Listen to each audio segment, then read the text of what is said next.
Here's a quick demo of Tailor. So imagine your ClickUp and you've got all these ads, a lot of different messages and a lot of different audiences. And generally they're all going to a single landing page, kind of like this one.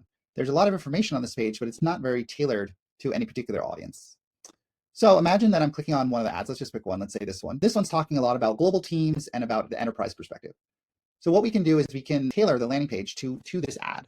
So we can do it for one ad, we can do it for a batch of ads, but basically what we can do is use a data source like ads as an input to pull in potential audience information. So here we have global teams, enterprise level businesses. And then what we're doing is going through and tailoring all of the visible text on the page to that audience. And we're letting you review that very easily. So if you didn't want this top one to be tailored, we could revert it back. Maybe you want it to be like that. Maybe you do like it tailored. You can also come in here and choose alternative copy. We've got 3 versions of copy for everything we generate. And then you can also very easily type your own copy if you prefer to do it that. You can come in here and say tailor more elements. If there's something that we didn't tailor, you'd like it to be tailored.